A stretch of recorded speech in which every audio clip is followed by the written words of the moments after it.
नमस्कार, दिल्ली न्यूज में आपका बहुत बहुत स्वागत है। चलिए देखते हैं आज की 15 फटाफट बड़ी खबरों को। दिल्ली में हिंसा या मॉब लिंचिंग में मरने वालों को मिलेगा मुआवजा, उपराज्यपाल ने दी मंजूरी। दिल्ली के उपराज्यपाल वीके सक्सेना ने दिल्ली पीड़ित मुआवजा 2018 योजना में संशोधन की अनुमति दे दी। राजनिवास के अधिकारियों ने शुक्रवार को कहा कि भीड़ हिंसा और पीट कर हत्या के पीड़ितों को अनुग्रह राशि का भुगतान करने में सक्षम बनाया जाएगा। राघव चड्ढा की सदस्यता तो बच गई, लेकिन धनखड़ ने दे दिया एक और झटका। शराब घोटाला मामले में ईडी द्वारा संजय सिंह की गिरफ्तारी के बाद राज्यसभा में आप नेता का पद खाली है। इसे भरने के लिए पार्टी संयोजक अरविंद केजरीवाल ने राघव चड्ढा का नाम प्रस्तावित कर भेजा था। अब सूत्रों के हवाले से खबर आ रही है कि राज्यसभा के सभापति जगदीप धनखड़ ने आम आदमी के प्रस्ताव को ठुकरा दिया है। न्याय के लिए अब तारीख पर तारीख नहीं, नए कानून में एफआईआर से लेकर फैसला सुनाने तक की तय है समय सीमा। नए कानूनों में एफआईआर दर्ज करने और चार्जशीट दाखिल करने की समय सीमा तय है, जो पुराने कानूनों में नहीं थी। इसके तहत 3 साल से 7 साल तक की सजा के मामले में 14 दिन में प्रारंभिक जांच पूरी करके एफआईआर दर्ज करनी होगी और अगर छोटी सजा का अपराध है तो 3 दिन के अंदर करनी होगी। एलजी का अनाधिकृत कॉलोनीज को नियमित करने के लिए समयबद्ध योजना बनाने का दिया निर्देश। दिल्ली के उपराज्यपाल वीके सक्सेना ने अधिकारियों को अनाधिकृत कॉलोनीज को नियमित करने के लिए समयबद्ध योजना बनाने का निर्देश देते हुए इस बात पर जोर दिया कि प्रक्रिया को सरल और परेशानी मुक्त बनाने की जरूरत है। गणतंत्र दिवस की परेड में इस बार भी नहीं दिखाई जाएगी दिल्ली पंजाब की झांकी।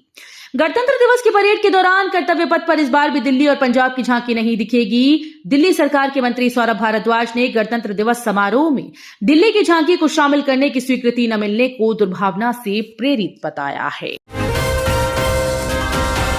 कोरोना के JN.1 वेरिएंट के खिलाफ दिल्ली सरकार ने की मजबूत तैयारी। दिल्ली में कोरोना के नए वेरिएंट JN.1 का मरीज पाए जाने के बाद केजरीवाल सरकार ने दिल्ली के सरकारी अस्पतालों में तैयारियां शुरू कर दी। LNJP अस्पताल में मरीजों के लिए 20 बेड आरक्षित किए गए। दिल्ली के स्वास्थ्य मंत्री सौरभ भारद्वाज ने बताया कि लोकनायक अस्पताल में घुसते ही हेल्प डेस्क बनाया गया है, जिसके अंदर कोरोना व फ्लू जैसे लक्षण वाले मरीजों को तुरंत जानकारी देकर उनका इलाज शुरू किया जा रहा है। आज से और बढ़ेगी ठंड, दिल्ली हरियाणा के लिए 5 दिनों तक घने कोहरे की चेतावनी।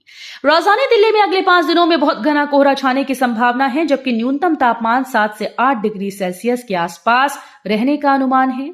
मौसम विभाग ने इस बात की जानकारी दी। ईडी की तरह अब सीए करेंगे संपत्तियों की जांच, मुख्य आयकर आयुक्त देंगे रिपोर्ट। आयकर रिटर्न में हेराफेरी करने वालों की अब कॉस्ट अकाउंटेंट जांच करेंगे, ठीक वैसे ही जैसे प्रवर्तन निदेशालय यानी ईडी की टीम जांच करती है। आयकर विभाग के निर्देश पर कॉस्ट अकाउंटेंट हेराफेरी करने वालों की संपत्तियों की जांच कर मुख्य आयकर आयुक्त को रिपोर्ट सौंपेंगे। 1 जनवरी से बंद हो जाएंगे गूगल पे, पेटीएम, फोन पे अकाउंट। 1 जनवरी से एक बड़ा नियम बदल रहा है। अगर आप भी उन लोगों में से हैं जो कैश नहीं रखते और ज्यादातर पेमेंट के लिए ऑनलाइन प्लेटफॉर्म का यूज करते हैं, तो ये खबर जान लीजिए। 31 दिसंबर के बाद NPCI उन आईडी को ब्लॉक कर देगा जिनके पिछले साल कोई ट्रांजैक्शन नहीं हुआ है। भारतीय नौसेना ने बदले एडमिरल के कंधों पर लगने वाले एपोलेट्स के डिजाइन।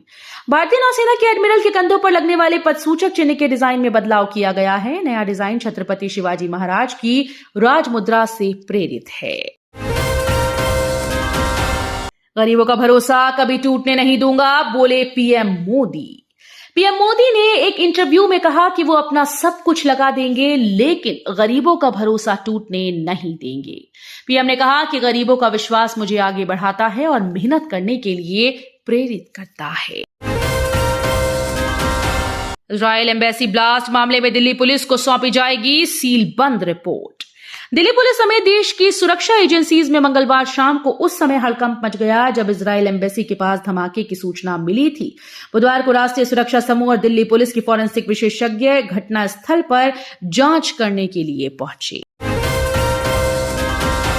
उपराज्यपाल वीके सक्सेना ने MTP एक्ट को दी मंजूरी, विशेष हालात में संभव होगा गर्भपात।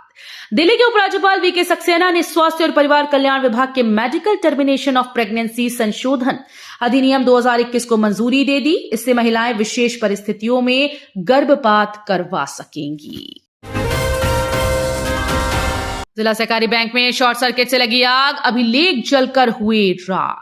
जिला सहकारी बैंक में गुरुवार रात शॉर्ट सर्किट से आग लग गई। आग लगने से बैंक में रखे पुराने अभिलेख जलकर खाक हो गए। घटना की सूचना पर थाना पुलिस और दमकल वाहन ने मौके पर पहुंचकर बमुश्किल आग पर काबू पाया।